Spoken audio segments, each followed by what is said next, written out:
Hello guys. I'm Harry, yon. Isa akong Pilipino. And for my first reaction video, wow, first reaction video na pala natin to. Ayan. So, we will be reacting to Multo by Cup of Joe. So, papanoorin natin yung official lyric video niya and magre-react tayo. Bakit ko pala to pinili as my first since na-curious ako kung tungkol ba saan tong Multo by Cup of Joe since as someone na hindi ganun kahilig makinig sa mga OPM, I was like really curious kung ano ba yung takbo nitong song na to. And knowing na nakikita ko rin kasi sa Facebook na, yung multo na hindi lang siya about love, na it could also represent maybe dreams na hindi mo nakuha or you regret something hindi mo pursue or something like that. So, let's jump right in. Wow.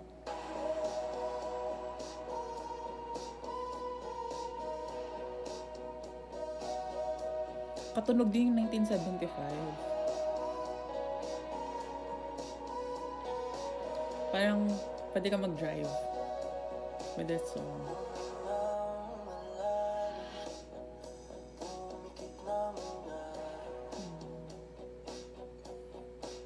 At baka sakaling namamalik mata lang,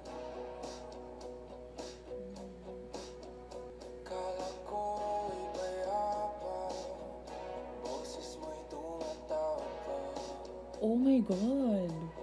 Kanino mo'y kumakapit sa'king kamay, ako ay dahan-dahan nililibing ng buhay pa.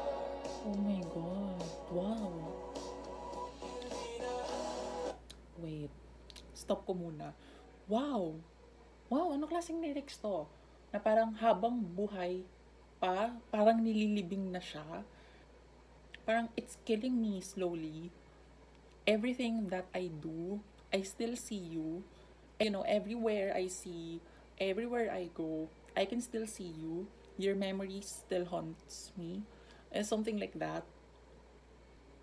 Sobrang bobo ko ba na hindi ako nanonood, nakikinig ng OPM?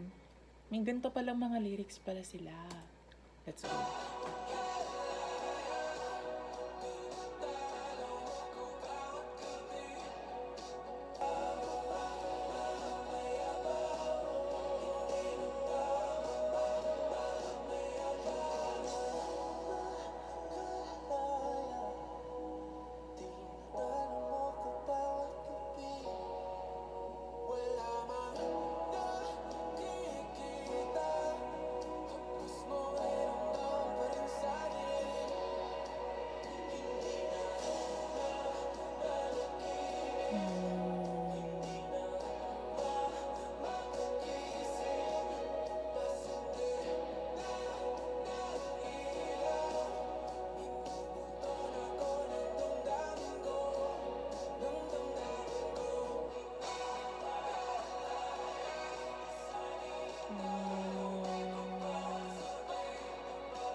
Wow.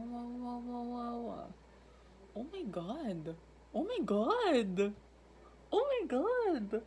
Girl, I've been missing on this.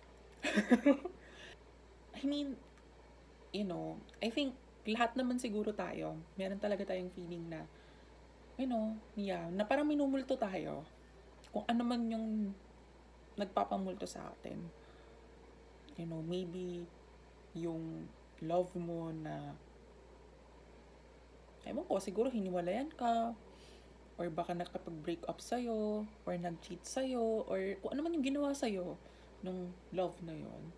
And pwede ring, parang yung past mo, maybe those regrets or those decisions na Parang, sana hindi ko na lang pala to ginawa. Or, sana, ginawa ko na lang pala to. Diba? Yung mga gano, mga what ifs mo, sometimes they really haunt you in the middle of the night. And somehow, you can see it on the negative side, quote-unquote, na parang may numulto ka in such a way na hindi ka na makatulog. Damang-dama mo pa rin yung pain. After all. Kasi lahat nakikita mo, lahat nararamdaman mo, hindi ka pa rin makatulog. Yeah. And as someone din na, marami rin talagang iniisip gabi-gabi, nakaka-relate ako na to the point na, girl, 2 p.m., 2 a.m., hindi pa rin ako makatulog. Yeah. Kasi minsan, alam mo yun, parang randomly, papasok na lang talaga sa isip mo na, holy shit, sana ito pala yung ginawa ko, diba? I should have done right. I should have, did that kind of decision, pero hindi ko man lang siya ginawa. And it's kind of frustrating. Yeah. And at the same time, kung optimist ka talagang person, you can see this as something na, as positive. Na, lalo na kung you're in love, tapos, hindi ka makatulog, kasi nandun pa rin yung damdamin mo. Pero I'm gonna take it as sad or negative. Dun sa negative side. Yeah, kasi yun na lang din talaga yung nangyayari sa buhay ko. Ayun. So, basically, yun yung ating reaction for Multo by Cup of Joe. And if meron kayong mga requests na mga songs na gusto ninyong reactan ko, go lang, i-drop nyo lang yun sa comments, and please like and subscribe in my channel. And kita-kits!